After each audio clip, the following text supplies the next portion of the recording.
Hello viewers, আসসালামু আলাইকুম। Welcome back to my channel all BD টেকে সবাইকে ওয়েলকাম করছি। সাথে আছি আমি ইব্রাহিম খলিল।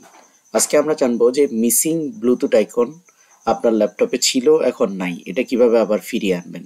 এখানে দেখতে পাচ্ছেন আমার আইকনের মধ্যে, রিসেন্ট আইকনের মধ্যে ব্লুটুথ আইকনটি নেই। এখন আমি এটা কিভাবে ফিরিয়ে আনবো?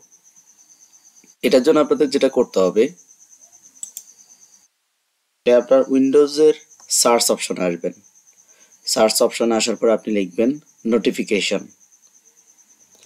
এটা আপনি চাইলে নোটিফিকেশনে যাইতে পারেন, কন্ট্রোল প্যানেলে গিয়ে সার্চ করতে পারেন, অথবা সেটিংয়ে গিয়ে আপনি নোটিফিকেশনে যেতে পারেন। যাই হোক, আমি যেটা করব, আমি সেটিংসে গিয়েও যেতে পারি অথবা সার্চ দিয়েও যেতে পারি।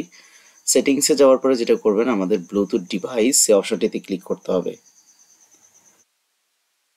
তারপর এখানে ডিভাইস ব্লুটুথ অপশনটি আপনাকে এনেবল করে নিতে হবে। এটা বেসিক্যালি অফ থাকে, এটা এনেবল করে নিতে হবে।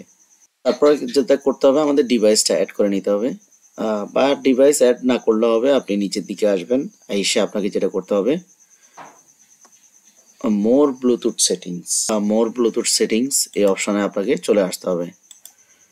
ওকে, তো আসার পরে যে আপনাকে যেটা করতে হবে,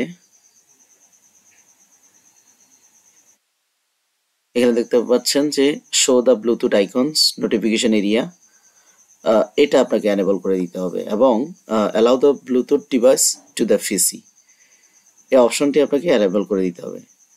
দেখতে পাচ্ছেন, এখন যখন আমি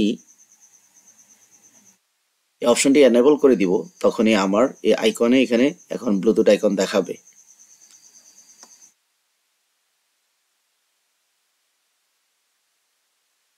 অ্যাকচুয়ালি এভাবেই মিসিং ব্লুটুথ আইকনটা আপনারা ফিরিয়ে আনবেন। আশা করি বুঝতে পেরেছেন। এভাবে টেকনোলজি রিলেটেড ভিডিও পেতে চ্যানেলের সাথেই থাকবেন।